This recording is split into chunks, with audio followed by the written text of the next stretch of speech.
Assalamualaikum warahmatullahi wabarakatuh. Saya Dr. Mukhlis Hasan Ujisopro, dosen Fakultas Kedokteran Universitas Diponegoro Semarang.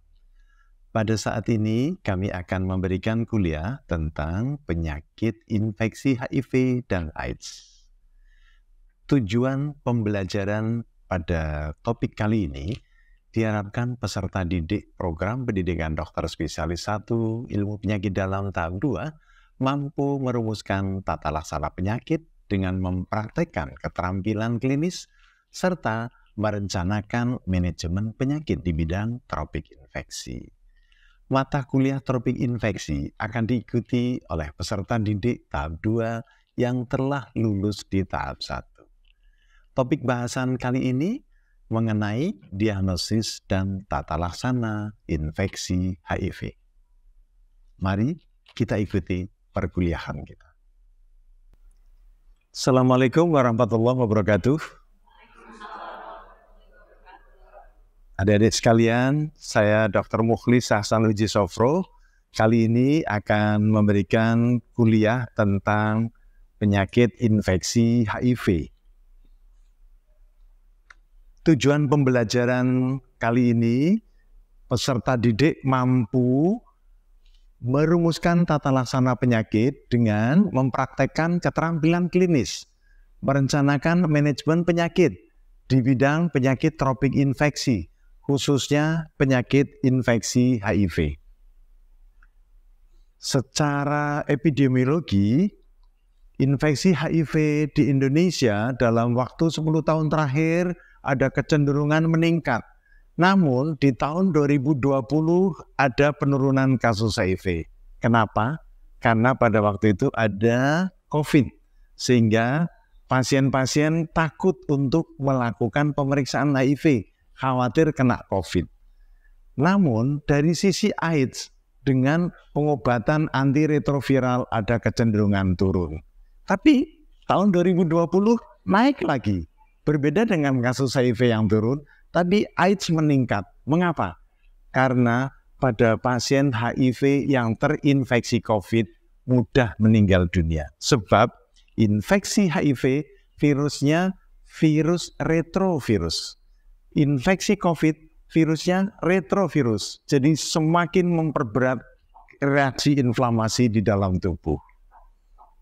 Berdasarkan kelompok umur dari data Kemenkes Republik Indonesia tahun 2022, ternyata kelompok yang produktivitasnya tinggi 25-49 tahun menduduki jumlah yang paling banyak.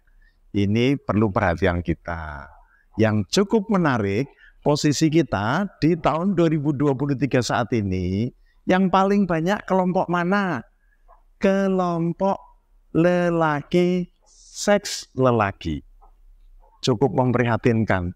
Dan rupanya nanti tahun 2025 juga lelaki, seks lelaki menduduki paling banyak. Ini perlu memerlukan perhatian kita bersama. Adik-adik sekalian, mengapa kasus HIV meningkat yang selalu menjadi pertanyaan kita?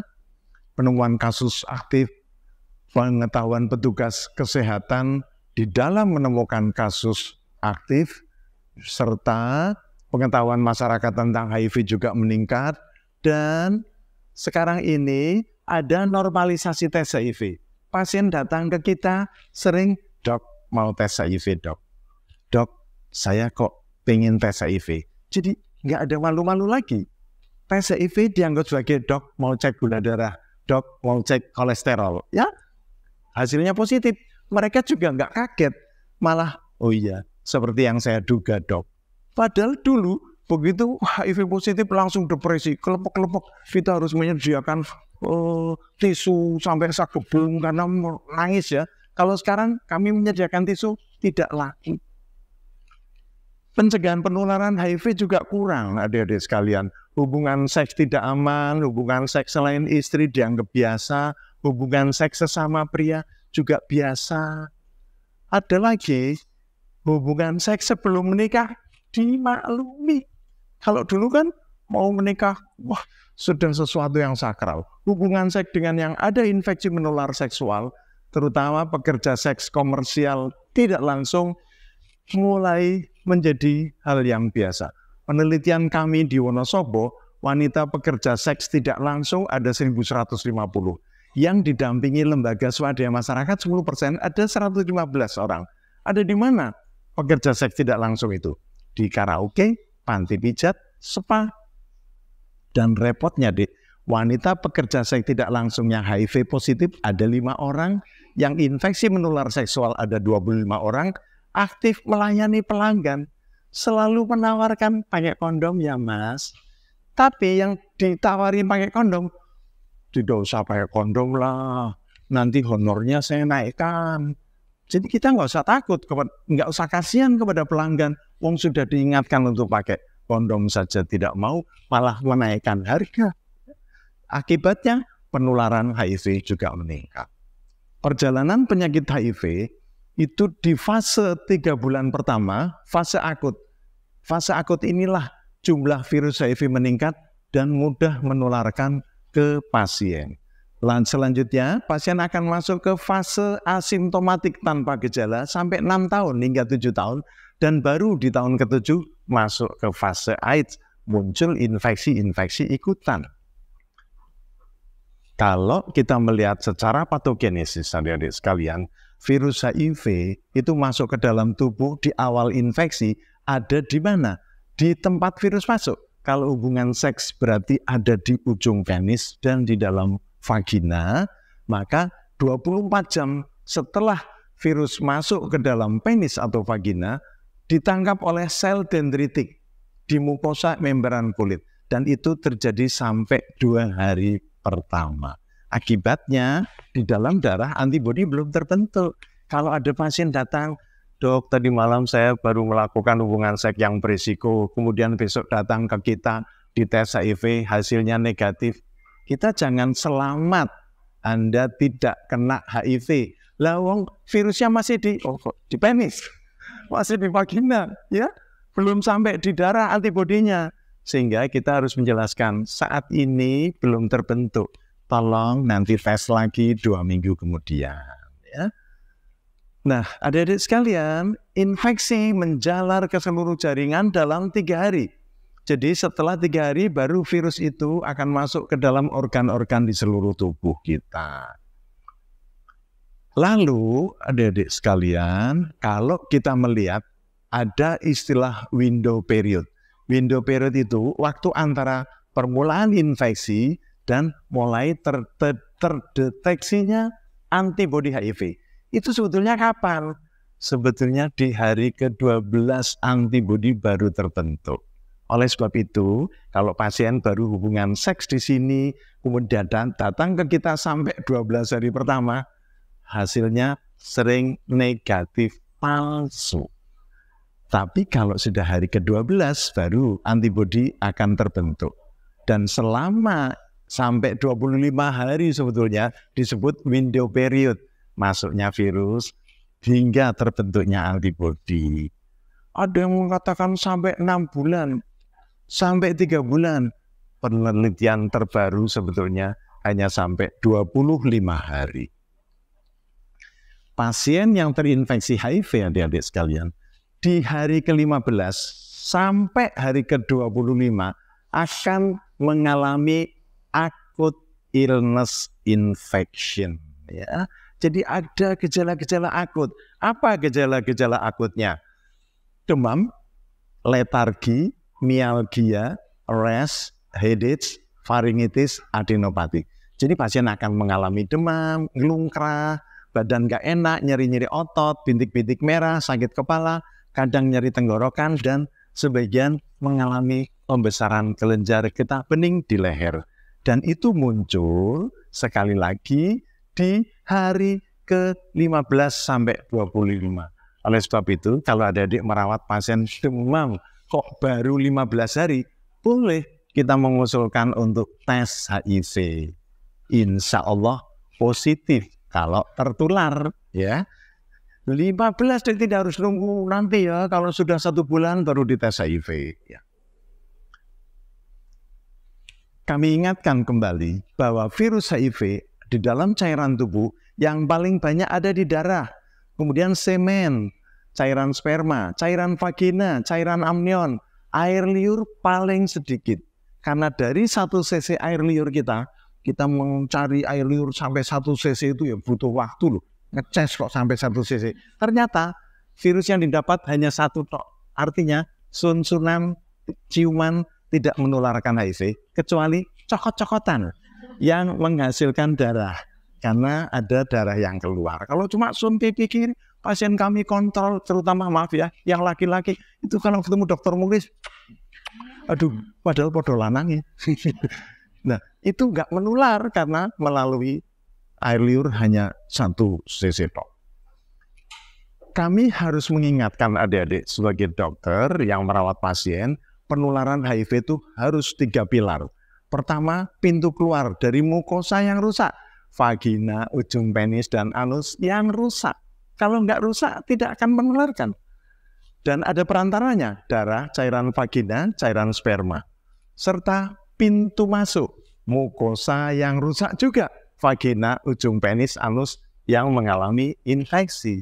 Jadi kalau infeksi menular seksual merusak mukosa, infeksi menular seksual menyebabkan vaginitis, ada virus HIV, mudah menularkan. Supaya tidak tertular, harus menggunakan pengaman kondom. Contoh bagus, di rumah sakit kami, Rumah Sakit Umum Pusat Dr. Karyadi, ada 51 istri HIV positif. Tapi suaminya negatif loh. Mengantar terus untuk datang ke sini mengambil obat. Suaminya negatif. Kenapa? Karena suami mukosanya penis tidak rusak oleh IMS. Dia tidak pernah melakukan hubungan seks dengan selain istri. Sehingga nggak dapat IMS dari pacarnya. Suami hanya hubungan seks sekali dengan istri. Artinya setia. Jadi tidak selalu menularkan HIV selama pasien minum obat teratur. Karena istrinya selalu minum obat teratur. Dan hubungan seksnya aman. Karena hanya dengan suami atau dengan istrinya. Nah, kita melihat kembali tentang replikasi virus HIV. Ya, mari kita lihat. Virus HIV ini virus yang luar biasa. Dia mungkin pendidikannya sudah S4, kalau dosennya hanya S3. Karena dia sangat canggih sekali. Kita lihat virus HIV ini, di tepi virus ini ada limfosit T. Limfosit T. Di permukaan limfosit T, itu ada CD4. Ya, CD4 yang akan menerima limfosit virus HIV. Ini dilengkapi dengan koreseptor CCR5, CXCR4. Virus HIV dengan GP120, dan GP41 akan menghubungi CD4 limfosit T. CD4 limfosit T akan menerima GP120 yang dibantu oleh CCR5 dan CXCR4 sebagai koreseptor akan bergabung. Lalu GP41 yang dipunyai oleh virus HIV akan menjadi penghubung antara virus HIV dengan limfosit T. Jembatan penyeberangan mirip astronot. Ya. Lalu GP41 akan menarik virus HIV. Ayo masuk ke dalam diriku. Silakan keluarkan semua isinya dalam diriku. Masuk ke dalam sitoplasma limfosit T.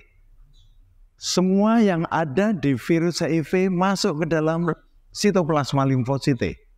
Unsur-unsurnya, integrase enzim, protease enzim, reverse transkriptase enzim.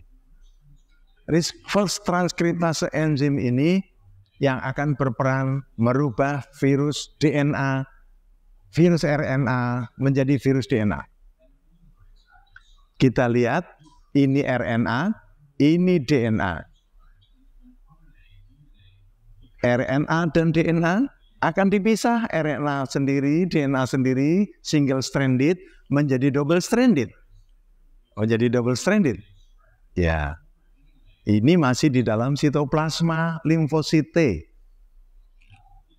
Integrase enzim akan memutus ceklik ujungnya, ujung awal dan ujung akhir. Ceklik dari DNA virus HIV, lalu integrase membawa DNA masuk nukleus, ketemu dengan DNA manusia, digabungkan. Ceklik, dibantu, celurut,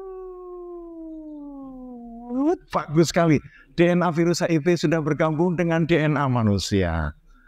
Selanjutnya, messenger RNA dari HIV mengcopy semua yang dibutuhkan untuk memperbanyak diri.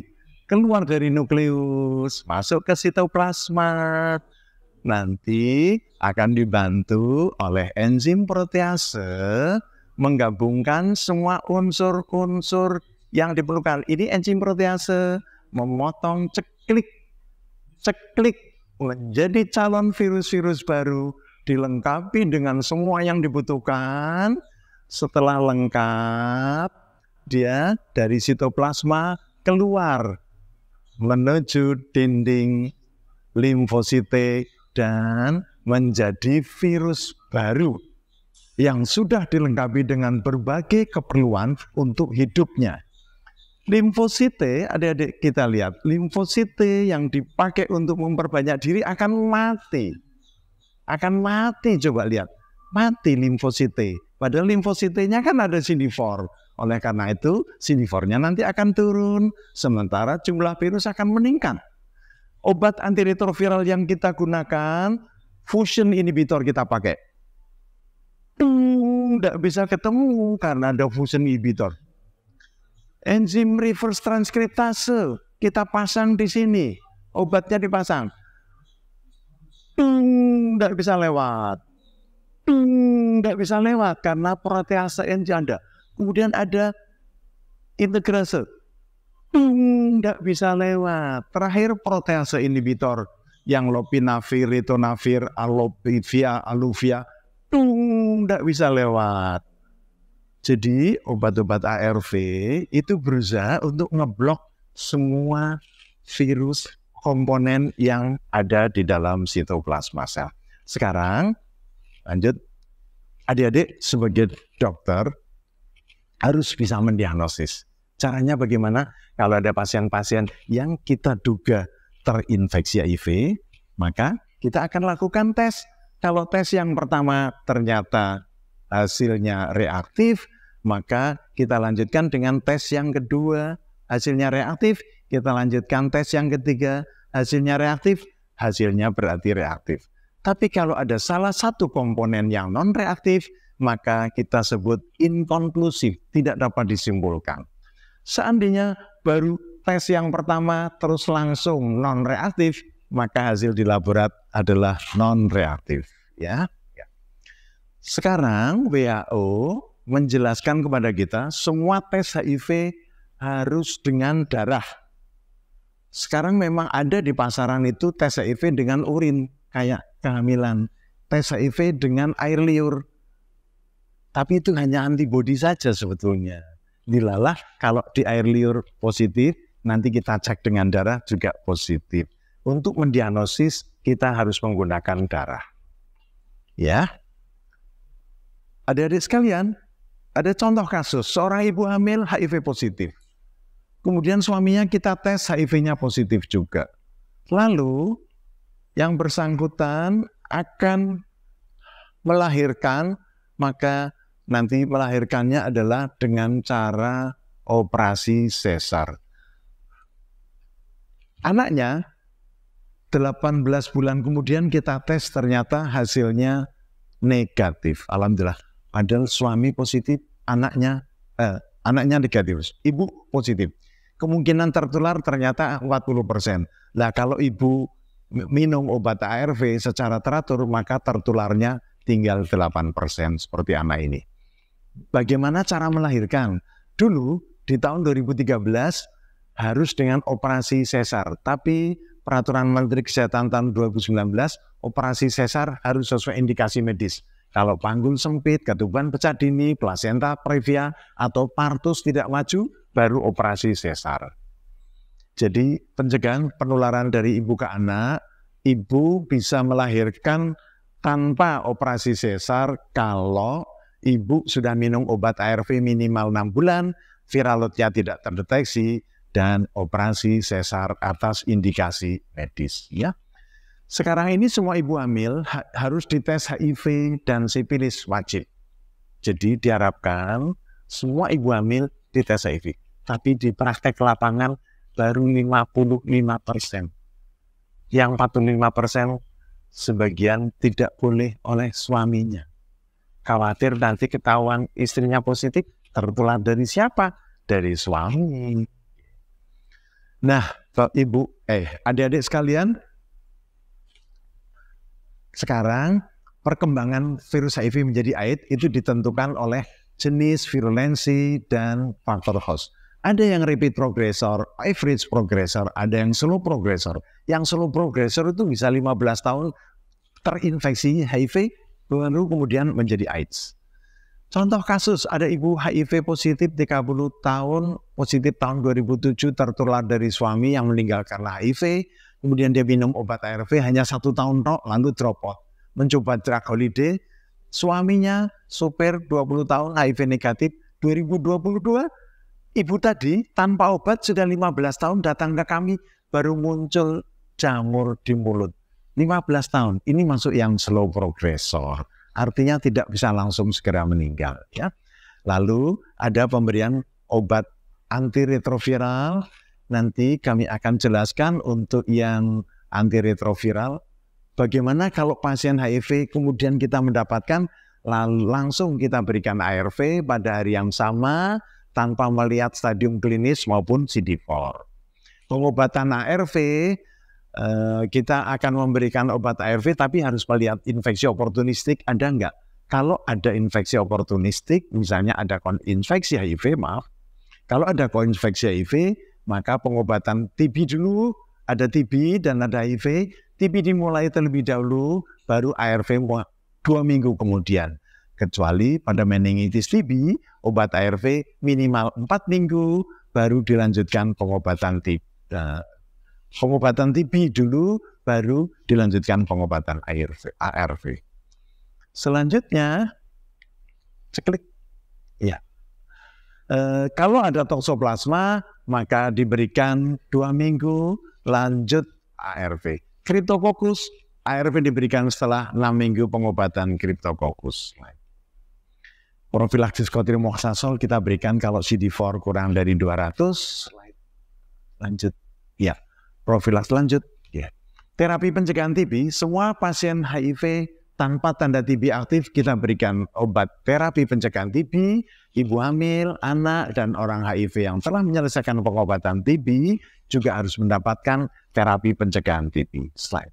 Ya, obatnya apa? INH 300 ml per 24 jam selama 6 bulan dan atau INH rifampicin 3 tablet per minggu selama 3 bulan. Terapi HIV, kita semua paham pasien HIV positif sekarang sudah mendapatkan langsung tenofovir, lamivudin, dan dolutegravir. 1 tablet sehari seumur hidup. Slide. Terus, ya. Oke. Langsung slide yang terakhir. Adik-adik sekalian, demikian yang bisa kami sampaikan. Mudah-mudahan bisa menambah kejelasan. Kita harus mengingat juga efek samping pasti obat ARV, slide. Sidofudin biasanya menyebabkan anemi, terus efavirenz menyebabkan sakit kepala, slide. Nevirapin menyebabkan hepatotoksik, gangguan hati, slide. Sekarang akan mulai ditiadakan nevirapin sehingga nanti diganti dolutegravir. Tapi kita juga harus tetap hati-hati, dolutegravir tetap ada efek samping gastrointestinal, kadang-kadang mual, slide. Lopinavir, ritonavir merupakan antiretroviral generasi yang kedua. Kita akan gunakan kalau generasi yang pertama mengalami resisten. Slide. Penggantian regimen, seterusnya. Lanjut. Oke. Gagal terapi, kita akan melihat pasien gagal terapi jika secara virologis viral load kok selalu di atas 1000, kita ulang lagi 3 bulan kok 1000, kita tanya pasien sudah patuh minum obat, kemungkinan gagal terapi. Atau CD4-nya tidak naik-naik. Ya, lanjut. Lanjut. Oke. Kalau sedemikian kita akan naik ke lini kedua. Selanjutnya terus Mas. Ya. Lanjut. Monitor pengobatan secara klinis setiap bulan ditimbang berat badan, lalu dilihat apakah ada jamur di mulut, ada TB paru, atau pemeriksaan CD4 kita ulang setiap 6 bulan, dan viral load kita periksa setiap 1 tahun sekali. Slide. Ya, lanjut. Ya, adik-adik, pasien yang terinfeksi HIV, kalau kita mulai pengobatan, itu viral load-nya akan tinggi. Tapi setelah minum ARV, viral load-nya menjadi tidak terdeteksi. Pasien merasa sehat, akan di stop, viral load-nya akan naik lagi. Slide. Ya, contoh bahwa viral load pasien sebelum pengobatan adalah demikian. Setelah pengobatan, viral load-nya menjadi tidak terdeteksi. Yang dimaksud tidak terdeteksi bukan berarti tidak ada virus di dalam darah, tapi jumlahnya sangat sedikit, sehingga seolah-olah tidak terdeteksi. Right? Kalau kita mengobati pasien HIV, harus hati-hati, sebab 2 tahun pertama sering menyebabkan mereka terlena dan drop out. Mengapa? Berat badan sudah naik, CD4 sudah naik, viral load menjadi tidak terdeteksi. Dok, saya tak berhenti minum obat karena sudah sehat ya. Hati-hati, di tahun kedua, 2 tahun setelah pengobatan sering drop out. Selanjut, demikian yang bisa kami berikan kuliah pada saat ini. Mudah-mudahan menambah wawasan adik-adik. Apakah ada pertanyaan adik-adik sekalian? Dipersilakan. Ya. Selamat sore dokter. Mohon izin bertanya. Terima kasih untuk penjelasannya yang sangat jelas. Pada pasien dengan kecurigaan HIV, namun hasil rapid testnya negatif, kapan kita bisa mengulang pemeriksaannya ya dok? Terima kasih dok. Kita sebaiknya menyarankan kepada pasien untuk melakukan pemeriksaan ulang 2 minggu kemudian atau 14 hari. Jadi menurut kita perkiraan ini pasien infeksi HIV, tapi hasil rapid testnya negatif. Mohon kembali lagi 2 minggu kemudian. Ada pertanyaan lain? Dipersilakan. Selamat sore dokter, terima kasih atas penjelasannya dokter. Mohon izin bertanya dok, mengapa saat ini obat efavirenz diganti dengan dolutegravir dokter? Lalu bagaimana monitoring dalam pemberiannya? Efavirenz 70% efek sampingnya adalah sakit kepala. Pasien yang menggunakan efavirenz itu ada yang 5 tahun masih mengeluh pagi bangun tidur sakit kepala. Sehingga sekarang dianjurkan diganti dengan dolutegravir. Tapi ingat, 30% lainnya kan tidak apa-apa. Tidak harus semuanya diganti. Pasien kami ganti dengan dolutegravir ternyata malah mual muntah. Dok, saya ingin kembali ke efavirenz lagi. Monggo. Jadi sesuai dengan kemampuan pasien. Monitoringnya karena dolutegravir ada efek samping gastrointestinal, kita sempatkan ada riwayat sakit mah enggak? Kalau ada, kita tambahkan dengan obat mah. Kalau tidak ada, kok sekarang ada efek samping mual muntah, kita harus gembirakan, tidak seterusnya. Mungkin hanya di awal saja. Jadi monitoring efek sampingnya demikian. Ada pertanyaan lagi? Tidak ada? Terima kasih.